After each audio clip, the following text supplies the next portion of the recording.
भारत आदिवासी party यानी बाप party, जिसने अब तक खुद को आदिवासी आवाज, न्याय और पारदर्शिता का प्रतीक बताया, अब खुद ही सवालों के घेरे में आ गई। नमस्कार, आप देख रहे हैं द फैक्ट इंडिया। मैं हूं अंकिता और हम बात कर रहे हैं भागीदौरा विधायक जयकृष्ण पटेल की। जी हां, जिन्हें 4 मई को एसीबी ने रिश्वत लेते हुए रंगे हाथ गिरफ्तार किया। आरोप है कि एक शिकायतकर्ता से उन्होंने कार में घूस ली, वो भी फ्लैश में यानी खुलेआम। जब एसीबी ने कार्रवाई की तो शुरुआती प्रतिक्रिया में बाप पार्टी ने इसे भाजपा की साजिश बताया। कहा गया कि ये सब जयकृष्ण पटेल की लोकप्रियता और भारत आदिवासी पार्टी की बढ़ती ताकत को कमजोर करने की चाल है।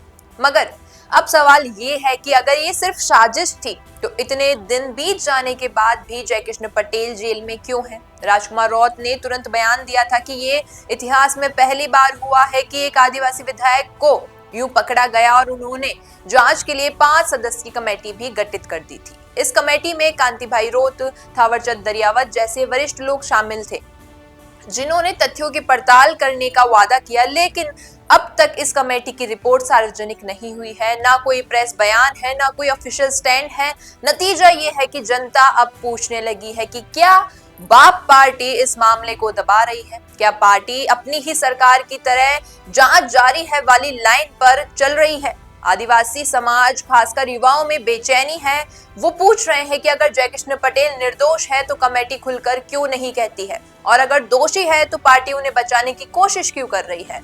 दूसरी ओर भाजपा इस मौके को पूरी तरह भुनाने में लगी है। महेंद्रजीत सिंह मालवीय और दूसरे बड़े नेता खुलकर कह रहे हैं कि जयकृष्ण को 1 साल भी विधायक नहीं रहने देंगे। भागीदौरा में जगह जगह पोस्टर लगाए गए जिनमें जयकृष्ण को घूसखोर विधायक बताया गया। ये वही महेंद्रजीत हैं जिन्होंने पहले एक सभा में साफ साफ कहा था कि हम पटेल की सदस्यता रद्द करवा देंगे, और अब वो इस पूरे मामले को चुनावी हथियार बना चुके हैं। ऐसे में जनता का गुस्सा सिर्फ भाजपा पर नहीं, बाप पार्टी पर भी है, क्योंकि जिसने आदिवासियों की ईमानदारी और अधिकारों के लिए आवाज उठाई, वही पार्टी अब खुद अपने विधायक के मामले में चुप्पी साधे बैठी है। तो भरोसा कैसे करेंगे कोई?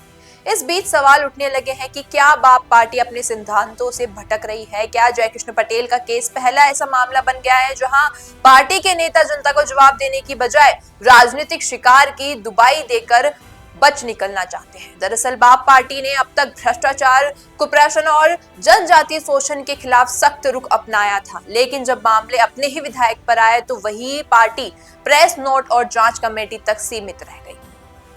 इस केस में और भी गहराई है। कई स्थानीय कार्यकर्ताओं का दावा है कि जयकृष्ण पटेल अपने क्षेत्र में खुद को सुपर पावर मानते हैं और कई बार बिना पारदर्शिता के फैसले लेते हैं। वहीं दूसरी ओर कुछ लोग ये भी कह रहे हैं कि जयकृष्ण पटेल को टारगेट इसलिए किया गया है क्योंकि उन्होंने भाजपा के स्थानीय नेटवर्क को चुनाव में कड़ी टक्कर दी थी। लेकिन सवाल यह है कि अगर सच है ये सब, तो कोर्ट में अब तक उनकी जमानत क्यों नहीं हो पाई है? अगर साजिश थी तो कमेटी अब तक सबूत क्यों नहीं जुटा पाई है?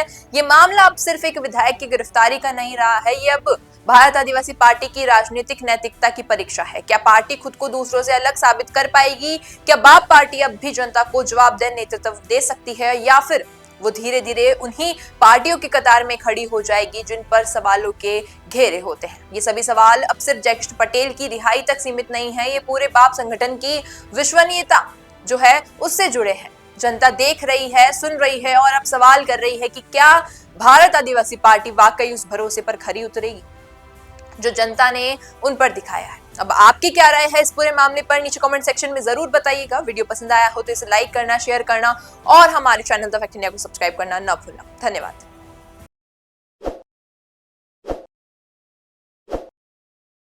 ताज़ा खबरों के लिए विजिट करें द फैक्ट इंडिया की वेबसाइट और डाउनलोड करें द फैक्ट इंडिया ऐप।